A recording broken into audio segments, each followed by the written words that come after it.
अस्सलाम वालेकुम आदाब नाजरीन, आप देख रहे हैं स्टर्ट वर्नर और मैं हूं आपका मेजबान शहनवाज।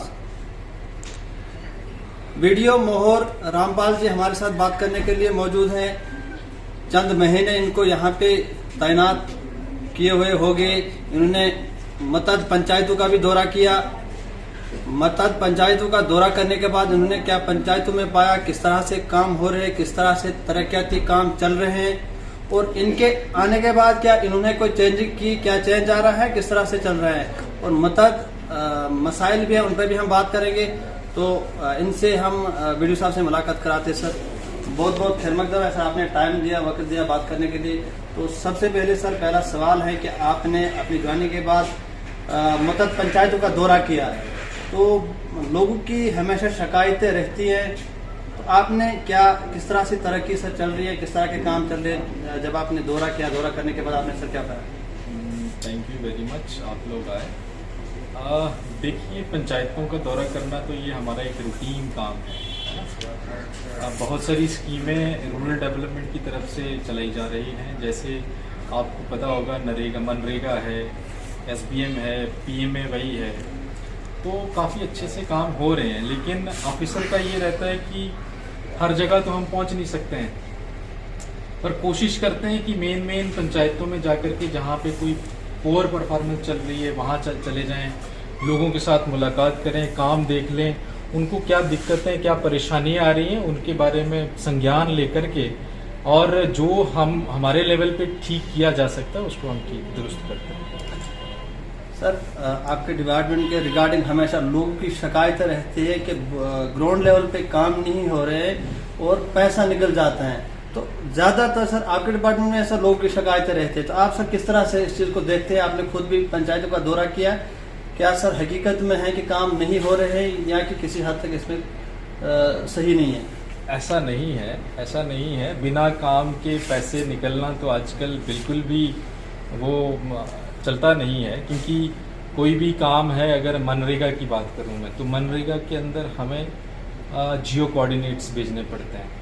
जियो कोऑर्डिनेट्स में हमें प्री, ड्यूरिंग एंड आफ्टर का फोटोग्राफ देना पड़ता है। अब प्री का फोटोग्राफ वही होगा जहाँ पे काम कुछ नहीं होगा, है ना। लैटिट्यूड एंड लॉन्गिट्यूड वो सेम रहेंगे, उसी पे ड्यूरिंग का फोटोग्राफ आएगा जब काम होगा, है ना। ड्यूरिंग के बाद आफ्टर का फोटो, जब काम होगा तो पेमेंट होती है, बिना काम के पेमेंट नहीं होती है आजकल। सवाल ये होता है सर कि जितना काम होना चाहिए था उतना काम नहीं हो रहा है।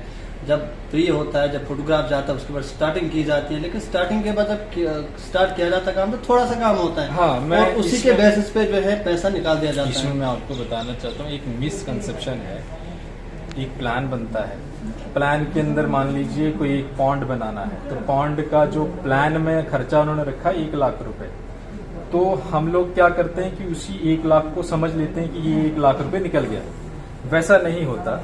होता क्या है कि प्लान के अंदर लाख रुपए रखा गया, तो लाख रुपए के बाद जो ग्राउंड पे मान लीजिए हो सकता है 40,000 का काम हो, है ना। मेजरमेंट करेंगे, REW विंग जो हमारा इंजीनियरिंग विंग है वो मेजरमेंट करेगा, जितनी मेजरमेंट होगी तो उसका उतना ही पैसा निकलेगा, जितनी परफॉर्मेंस होगी उतना ही पैसा। मान लीजिए वो 1 लाख रुपए का पॉन्ड है तो लगा 40,000 है, तो 40 ही निकलेगा, वो 1 लाख नहीं निकलता है, वो स्टेट अकाउंट में ही रहता है पैसा, वो निकलता नहीं है। इस चीज को मैं आपके माध्यम से भी बताना चाहता हूँ कि वो जो प्लान का पैसा जो हम एस्टिमेटेड कॉस्ट बोलते हैं लाख रुपए, वो लाख पूरा नहीं लगता है, जितनी परफॉर्मेंस होती है उतना ही लगता है। हो सकता है लाख रुपए की परफॉर्मेंस हो तो फिर वो लाख लगेगा, अदरवाइज क्या होता है कि लाख में से अगर 40 का होगा तो 40 ही लगते हैं। मीडिया कर्मी हैं सारे लोग, ये चीज़ अच्छी है कि एक विसल ब्लोअर की तरह आप काम करें, जहाँ पे कोताहियाँ होती हैं वो हमारे नोटिस में आए, जो हमारे लेवल तक है वो हम ठीक करेंगे, जो हायर अथॉरिटीज़ तक हैं वो ठीक करेंगे, और ये चीज़ें मिलजुल के एक कोऑर्डिनेशन के साथ हों तो ज़्यादा बेहतर रहती हैं। तो आपके माध्यम से मैं 2-3 चीज़ें और कहना चाहता हूँ कि आज की डेट में हमने पिछले कोई 15-20 दिनों का आपने देखा होगा कि ई श्रम के अंदर एक रजिस्ट्रेशन होती है लेबरर्स की, लेबर क्लास की रजिस्ट्रेशन है, जिसमें 16 साल से लेकर के आपका 59 साल तक जो भी छोटा मोटा व्यापार करता है, दुकान रखी है, मनरेगा लेबरर है, या कहीं मजदूरी करता है तो उस आदमी को रजिस्टर करना है। तो आपके माध्यम से मैं तमाम अपने पंचायत के लोगों से अपील करूंगा, मेल फीमेल कोई भी, वो प्लीज़ हमारे VLEs गांव-गांव में गए हुए हैं, वहाँ पे वो ये रजिस्ट्रेशंस कर रहे हैं। इस रजिस्ट्रेशन का ये फ़ायदा रहेगा कि अगर कल को खुदा न खास्ता आपकी एक्सीडेंट में कहीं मौत हो जाती है, भगवान ऐसा करे ना, लेकिन हो जाती है तो 2 लाख रुपए तुरंत आपकी फैमिली को मिलेंगे। ये इंश्योरेंस कवर है।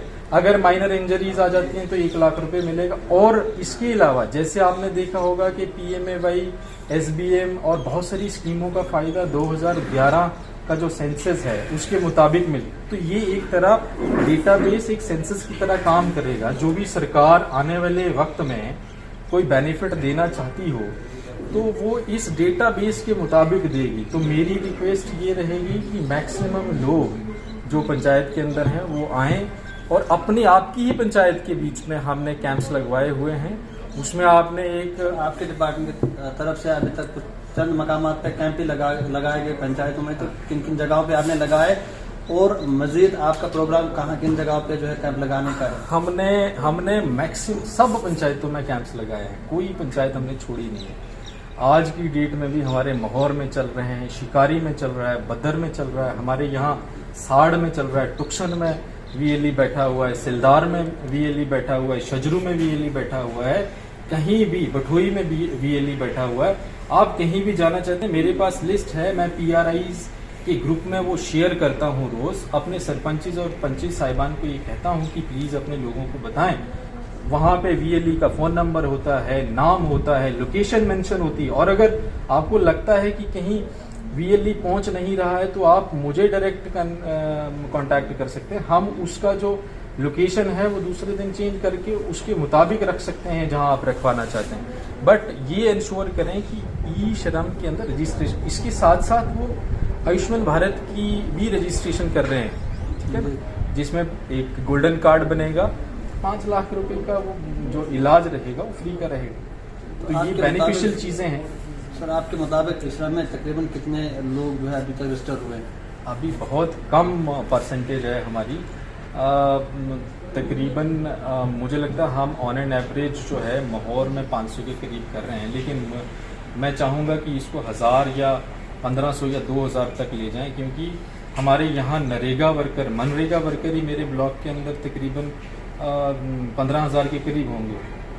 तो 15,000 एक्टिव वर्कर्स का मतलब वो सब करने हैं हमने। तो क्योंकि लोग आ नहीं रहे तो हम कर नहीं पा रहे हैं।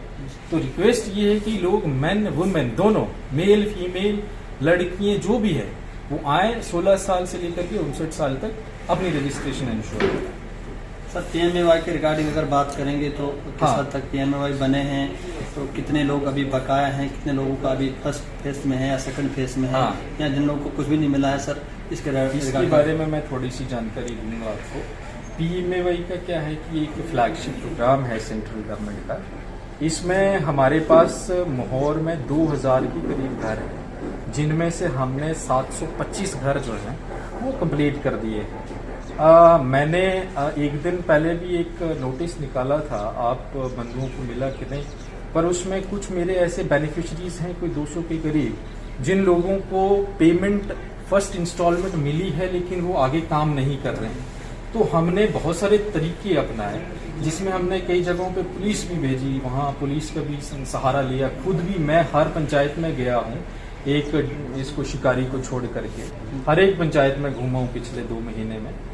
तो मैं सब लोगों से मिला हूँ। पहले दिक्कत ये थी कि वो कहते हैं कि मटेरियल नहीं मिल रहा, लेकिन अब मटेरियल अवेलेबल है।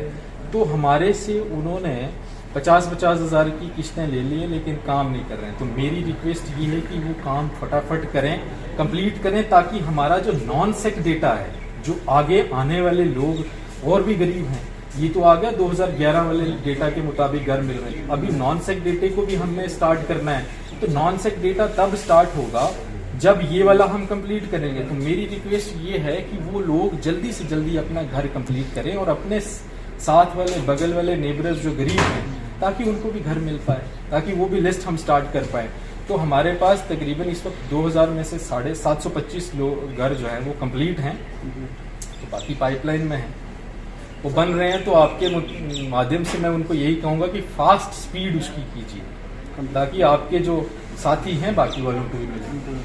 सर एसबीएम के साथ तक सर कामयाब हो पाया सर, आपने भी दौरे किए? देखिए, एक ज़माना था जब लोगों को एसबीएम का पता नहीं था, तो पिछले 4-5 सालों में एक सी चेंज आया है। अब लोग जो हैं धीरे धीरे ही एक कल्चर है वो धीरे धीरे इवॉल्व होता है। अब एकदम ओवर ए नाइट हम कहेंगे सारी चीज़ें चेंज होंगी, वो नहीं होंगी, लेकिन हमने जहाँ तक देखा, हमने जहाँ तक सेंस किया कि लोगों को एक सेंसिटिविटी आई है कि हमें बाहर खुले में शौच नहीं करना है, क्योंकि ये गंदगी का कारण, बीमारियों का कारण है। तो 12,000 सरकार देती है उन लोगों को जो एलिजिबल लोग हैं, जैसे हमारे पास NOLB है, LOBs हैं, IHHL यूनिट्स हैं, उन लोगों को। लेकिन इसके अलावा भी हमने देखे लोग खुद से भी बना रहे हैं, क्योंकि एक कल्चर बनता है, धीरे धीरे बनता है, जैसे मैंने कहा। तो अब लोग इसका यूज़ कर रहे हैं और बीमारियों से खुद वही लोग बचेंगे, हम लोग ही बचेंगे। खुद का बचाव हम करेंगे तो हम ही बचेंगे। अदरवाइज आपने देखा होगा कि आधी हमारी मेहनत की कमाई है वो वही दवाइयों पे लग जाती है। तो लोग धीरे धीरे इसको अपना रहे हैं और एक वक्त आएगा जब सब लोग इसको अपनाएंगे। मेरी तो यही रिक्वेस्ट है सबसे कि आप खुले में शौच ना करें। अगर सरकार कोई हेल्प दे रही है तो उस हेल्प का फायदा उठाएं। अगर नहीं भी दे रही हो तो तब भी हमने अपने लिए बनाना है, खुद बनाएं, ठीक है ना। हमारी माएँ बहनें बाहर खुले में जाकर के शौच करेंगी तो वो हमें ही अच्छा नहीं लगेगा। इसलिए ये कामयाब स्कीम है और आने वाले समय में और कामयाब होगी, और सरकार की हेल्प के साथ साथ लोग अपनी खुद के लिए खुद भी पैसा लगाएंगे और इस चीज़ को कामयाब करेंगे। सर आपने बलाक में नौजवान अभी हैं, बेरोजगार हैं, तो उनके लिए सर आपका क्या मैसेज रहेगा? किस तरह से आपके डिपार्टमेंट में बहुत सारी स्कीमें हैं कि उनसे फ़ायदा उठा के अपना रोजगार में थोड़ा जो है। पढ़े लिखे लोग हैं, बहुत सारे यूथ क्लब्स बनाए हैं हमने, हर पंचायत में यूथ क्लब बना है, उसमें 20 से 25 लोग हमने शनाख्त की है, उनकी लिस्ट बना करके गवर्नमेंट को भी भेज दी है। सरकार की मुख्तलिफ स्कीमें हैं, सोशल वेलफेयर में स्कीम्स हैं, इसमें आपकी RDD में भी स्कीम्स हैं, आपकी इसमें इंडस्ट्रियल अपने डिस्ट्रिक्ट इंडस्ट्रियल सेंटर में स्कीम है। बहुत सारी स्कीम्स हैं जिसमें सरकार आपको लोन देती है। कई स्कीमें तो ऐसी हैं कि 35% आपको लोन माफ भी है, उसमें ना सब्सिडी है, तो सब्सिडाइज्ड रेट्स पे आपको स्कीम्स हैं। उन स्कीम्स का मैं यही कहूँगा आपके माध्यम से कि वो पढ़े लिखे लोग हैं, आप खुद अपनी स्कीमों के बारे में पढ़ें, कौन सी स्कीम आपके लिए उचित है उस स्कीम का फ़ायदा उठाएं। अगर कहीं हमारी हेल्प चाहिए होती है उस स्कीम में तो हम भी हेल्प करेंगे। मनरेगा वगैरह जिस तरह इस टाइप की स्कीम है, तो अगर कुछ लोग इससे भी अभी जो है फायदामंद नहीं हो रहे हैं या बेखबर है, तो वो किस तरह से इन स्कीमों से फायदा उठाएं, उन पे भी थोड़ा। देखिए, मनरेगा में ये है कि जॉब कार्ड बनता है हमारा, तो जॉब कार्ड एक तो इंसान 18 साल की उम्र का हो, उससे ऊपर जो काम करने लायक है, तो वो एक सिंपल उसका राशन कार्ड रहता है, आधार कार्ड रहता है, अपना फ़ोटो लेकर के चला जाए सरपंच साहब के पास या सेक्रेटरी पंचायत के पास। तो आजकल पंचायतों के अंदर ही जॉब कार्ड इशू हो रहे हैं, तो जॉब कार्ड नंबर इशू हो जाएगा, उसको जॉब कार्ड कॉपी मिल जाएगी और फर्दर वो काम करने लायक हो जाएगा। थैंक यू सर, आपने वक्त दिया बात करने के लिए।